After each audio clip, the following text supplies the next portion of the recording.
देखो यही है, इस पर ताले भी नहीं है, बस एक कुंडी लगी है। इसे खोलना तो बहुत आसान होगा। तो फिर क्या बात है, इसे खोल कर देखते हैं कि अंदर क्या है। पिताजी ने जो मना किया था वो शायद इसलिए क्योंकि अंदर कुछ ऐसा है जो सिर्फ अगले राजा को ही देखना चाहिए। हो सकता है एक स्वर्ण मुकुट या एक जादुई तलवार। रुको वीर, पिताजी ने साफ मना किया था, हमें उनकी आज्ञा का उल्लंघन नहीं करना चाहिए। आज्ञा का पालन और संयम ये हमारी परीक्षा का सबसे महत्वपूर्ण हिस्सा है।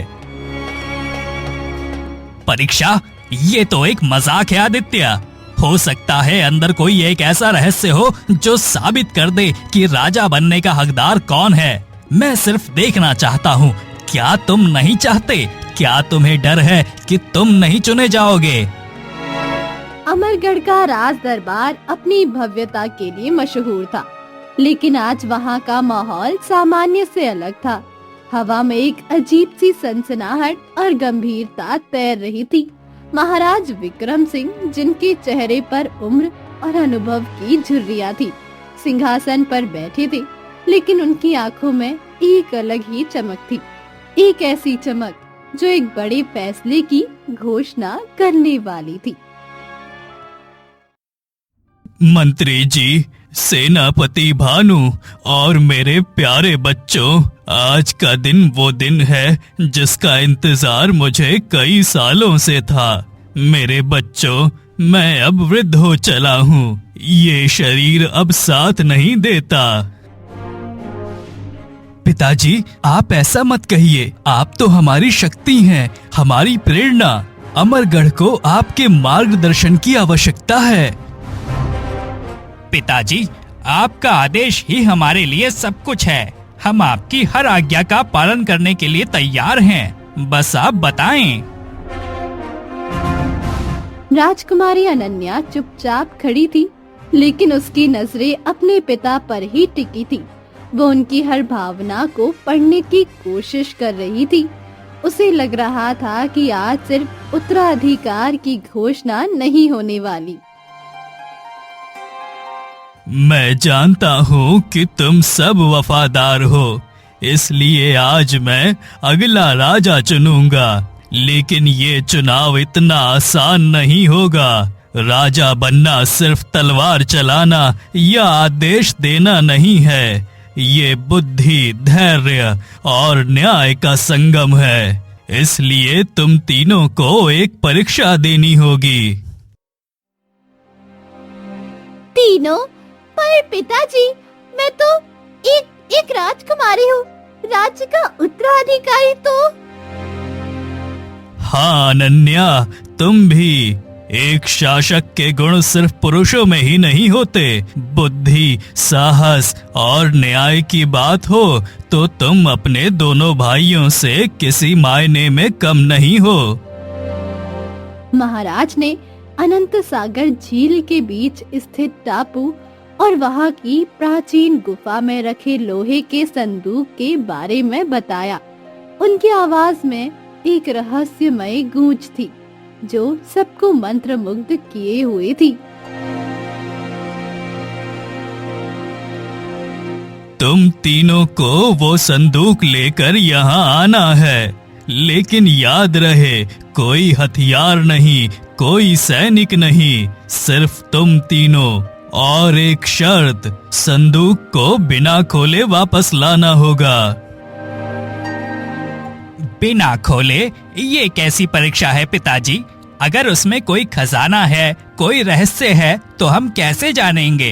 हो सकता है उसमें कोई ऐसी चीज हो जो साबित कर दे कि राजा बनने का हकदार कौन है।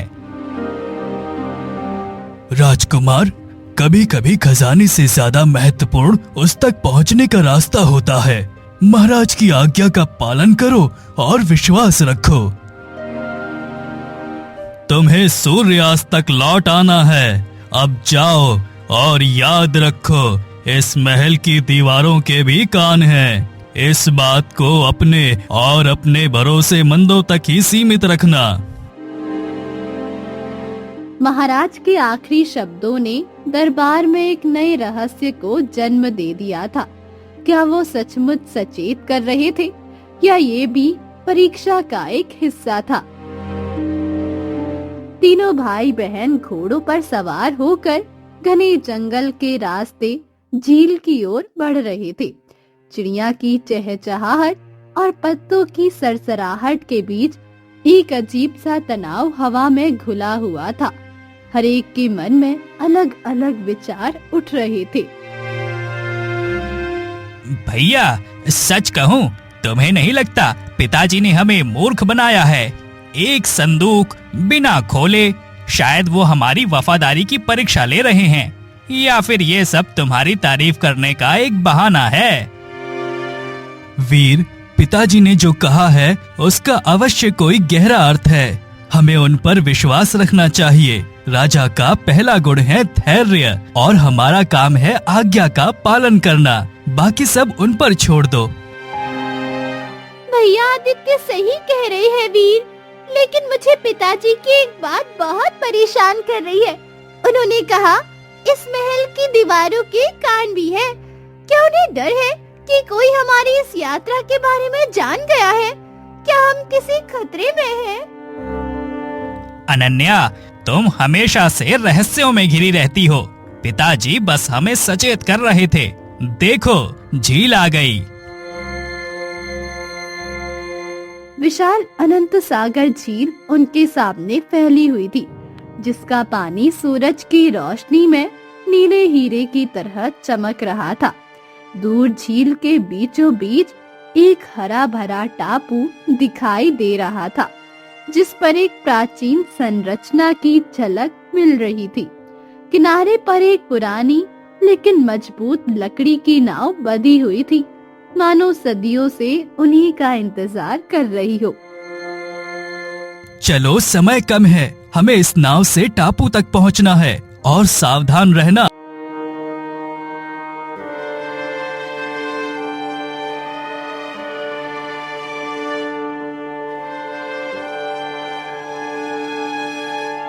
टापू पर पहुंचकर उन्होंने खुद को एक और दुनिया में पाया।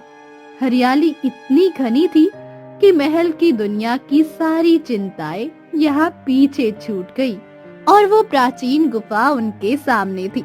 उसके पत्थर समय की कहानी कह रहे थे। जाने का रास्ता तो यही है, पर इतने भारी पत्थर को हम हटाएंगे कैसे?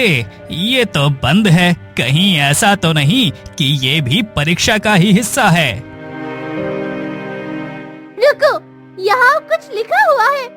ये कोई साधारण शब्द नहीं है। ऐसा लगता है जैसे एक मंत्र हो। हर अक्षर, हर आकार में गहरी शक्ति और रहस्य छुपा हुआ है। शायद यही हमें उस संदूक में छुपी सच्चाई तक पहुँचने का मार्ग दिखा सकता है।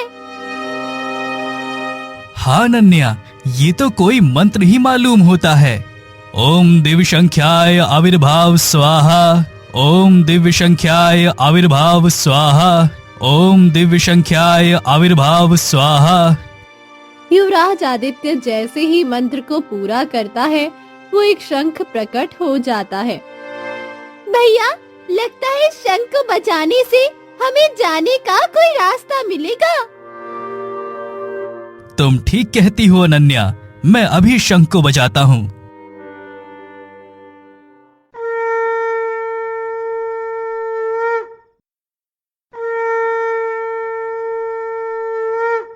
जैसे ही युवराज आदित्य शंख को बजाते हैं, धरती में कंपन के साथ द्वार पर से भारी पत्थर खिसकने लगता है।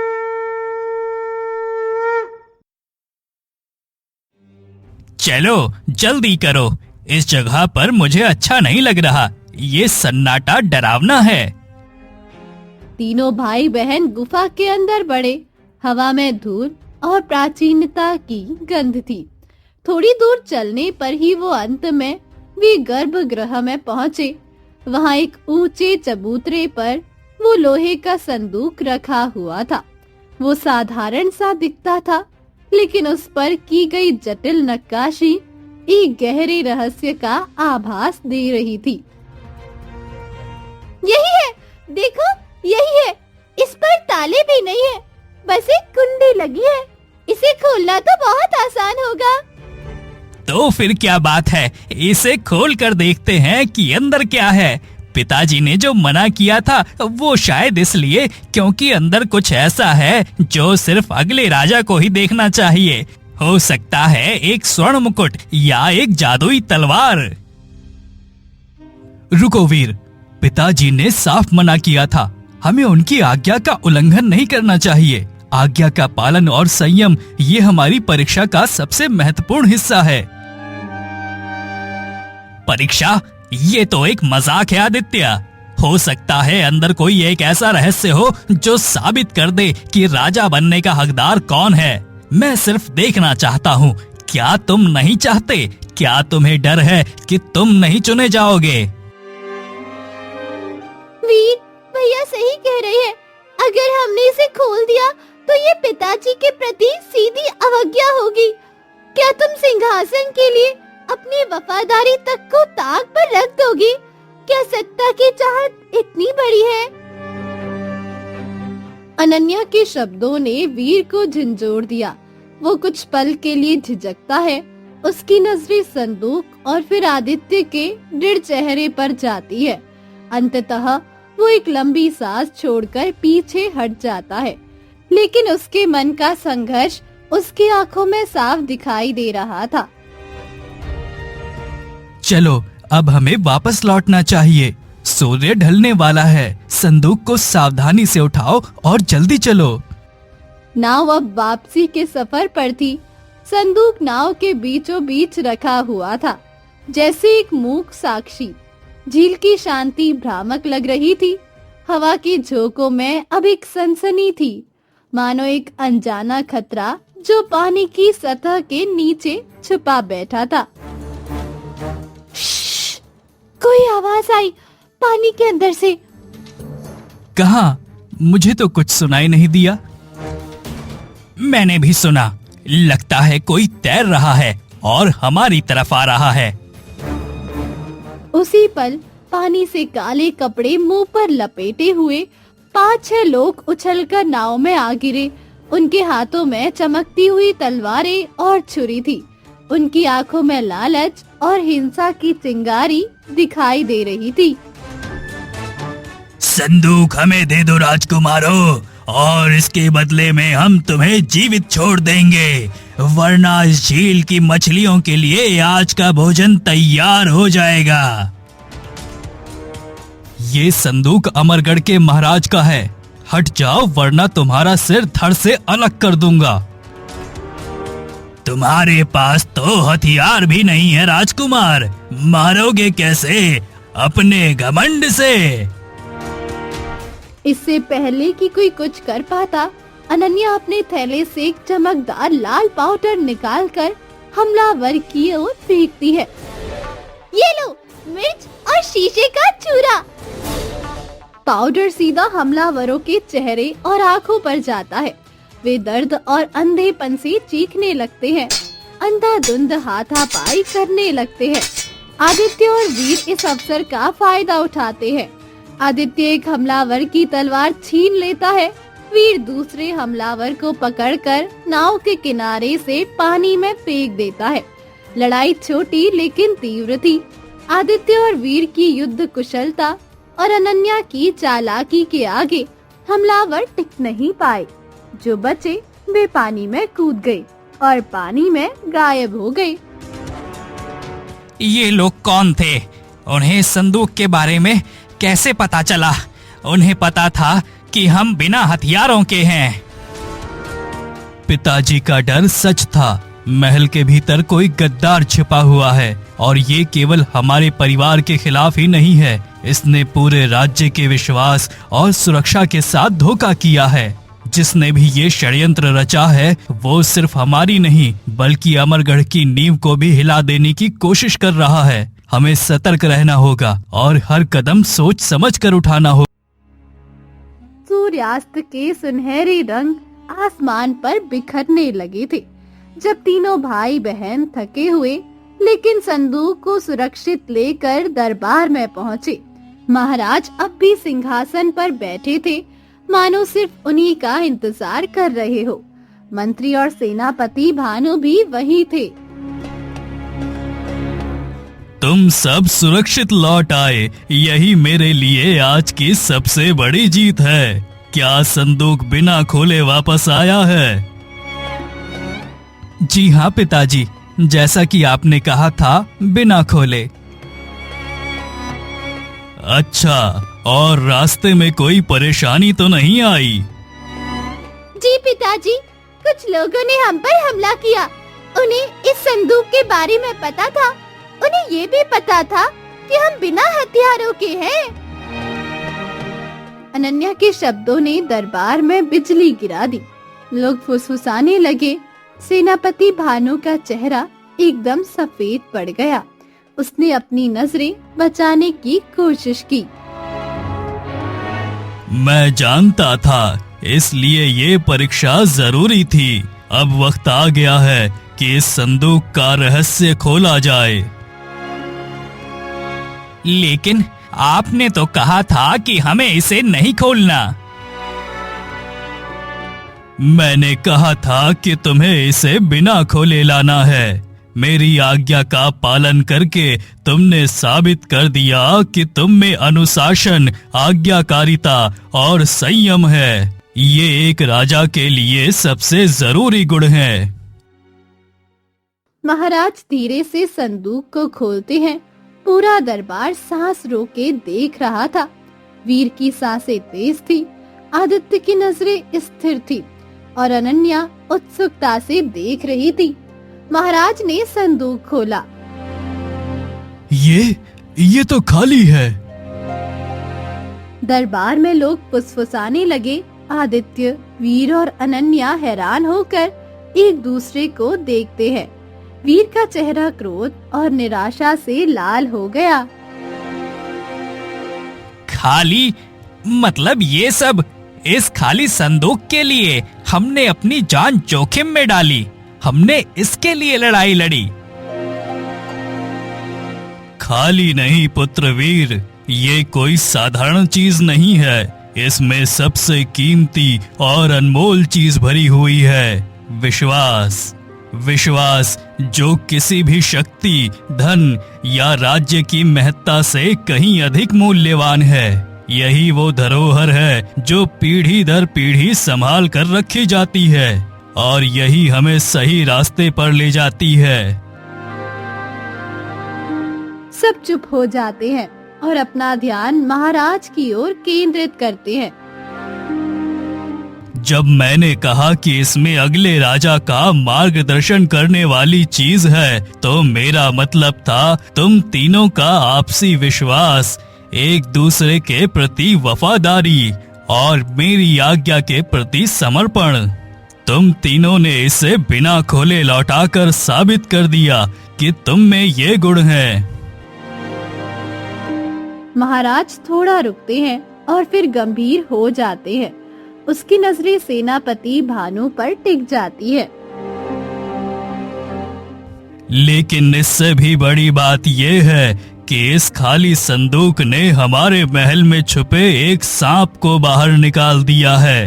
ये एक ऐसा व्यक्ति है जिस पर हमें भरोसा था, वही हमारे साथ विश्वासघात कर रहा है। क्या तुम नहीं कहोगे सेनापति भानु? महाराज के शब्दों ने सेनापति भानु को जड़ बना दिया। सारे दरबार की निगाहें उस पर टिक गई। उसका चेहरा मुरझा गया, पैर कांपने लगे। महाराज, मैं समझ नहीं पा रहा हूँ। ये आप मुझ पर ऐसे आरोप क्यों लगा रहे हैं? मैंने तो हमेशा राज्य और राज परिवार की सेवा ही की है। मैं तो बस आदेशों का पालन करता रहा हूँ। कृपया करके मुझे गलत मत समझिए। मैं दोषी नहीं हूँ, सच कह रहा हूँ महाराज। सच बोलो भानु, मैंने इस योजना के बारे में सिर्फ अपने 3 बच्चों, मंत्री जी और तुम्हें बताया था। हमलावरों को पता था कि वो बिना हथियार के हैं और किस रास्ते से जाएंगे। सिर्फ तुम ही ये बता सकते थे, क्योंकि मंत्री जी आज सुबह से ही मेरे साथ दरबार में मौजूद हैं। सेनापति जवाब दो, तुमने हमारे साथ ऐसा विश्वासघात क्यों किया? हमने तुम्हें सम्मान दिया, शक्ति दी, तुम्हारे कंधों पर राज्य की सुरक्षा का दायित्व सौंपा और बदले में तुमने ये किया। तुम्हारे पास सब कुछ था, सम्मान, शक्ति, प्रतिष्ठा, फिर भी तुमने धोखा क्यों दिया? बताओ, तुम्हें किसने बहकाया? किस लालच ने तुम्हें इस कदर गिरा दिया? माफ करो महाराज, मुझे माफ करो। पड़ोसी राज्य के गुप्तचरों ने मेरे बेटे को बंधक बना लिया था। वो उसे मार डालते अगर मैंने उनकी बात नहीं मानी होती तो। मैं मजबूर था। भानु, मजबूरी कभी भी विश्वासघात का कारण नहीं हो सकती। तुम्हें मुझसे बात करनी चाहिए थी। एक परिवार होने का मतलब है एक दूसरे के बोझ साझा करना। सैनिकों, सेनापति भानु को गिरफ्तार कर लो। उसके बेटे को बचाने के लिए हम हर संभव प्रयास करेंगे, लेकिन इस गद्दारी की सजा उसे भुगतनी ही होगी। सैनिक रोते बिलखते भानु को ले जाते हैं और कारागृह में बंद कर देते हैं। आज तुम तीनों ने साबित कर दिया कि तुम में न केवल राजा बनने के गुण हैं, बल्कि तुम एक जिम्मेदार और एकजुट परिवार हो। तुमने एक दूसरे का साथ दिया, आज्ञा का पालन किया और एक बड़े खतरे को उजागर किया। आदित्य, तुमने अपने धैर्य, नेतृत्व और न्यायप्रियता से साबित किया कि तुम इस सिंहासन के सही उत्तराधिकारी हो। आदित्य नम्रता से सिर झुकाता है। वीर, तुम्हारे अंदर सच्चे योद्धा की आग है, लेकिन उस आग को अनुशासन और संयम की जरूरत है। आज तुमने साबित किया कि तुम उस पर विजय पा सकते हो। तुम आदित्य के सबसे बड़े और सबसे विश्वसनीय सहायक बनोगे। और अनन्या, तुम्हारी बुद्धिमत्ता, सूझबूझ और साहस ने आज सबको बचाया। एक राज्य की शक्ति उसके राजा में ही नहीं, बल्कि उसके पूरे शाही परिवार की एकजुटता और आपसी विश्वास में होती है। पिताजी, ये सिंहासन मेरा तभी तक है जब तक मेरे पास इन दोनों का साथ और सलाह है। मैं वीर की बहादुरी और अनन्या की बुद्धि के बिना अमरगढ़ का राजा नहीं बनना चाहता। माफ करना आदित्य, मैं सच में गलत था। अब मुझे एहसास हुआ है कि सच्चे और योग्य उत्तराधिकारी तुम ही हो। तुम्हारी निष्ठा, साहस और बुद्धि ही अमरगढ़ को सही दिशा दे सकती है। मैं तुम्हारे साथ रहूंगा, सिर्फ एक भाई के तौर पर नहीं, बल्कि तुम्हारे साथी और सहयोगी के रूप में। हम मिलकर अमरगढ़ की रक्षा करेंगे और इसे और भी महान बनाएंगे। भैया, हम दोनों हमेशा आपके साथ हैं, सुख में भी और दुख में भी। चाहे परिस्थिति कितनी ही कठिन क्यों ना हो, हम तीनों मिलकर हर समस्या का समाधान निकाल लेंगे। क्योंकि जब परिवार एक साथ खड़ा होता है तो कोई भी मुश्किल बड़ी नहीं रहती। महाराज विक्रम सिंह संतुष्टि की गहरी मुस्कान के साथ अपने एकजुट परिवार को देखते हैं। संदूक खाली था, लेकिन उसने सबके दिलों में विश्वास, प्रेम और एकजुटता का ऐसा खजाना भर दिया था जो किसी भी धन दौलत से कहीं ज्यादा मूल्यवान था। आज अमरगढ़ को न सिर्फ एक नए राजा मिले थे, बल्कि एक ऐसा शाही परिवार मिला था जो हर मुसीबत का सामना एक साथ मिलकर कर सकता था। और यही एक सच्चे राज्य की नींव होती है।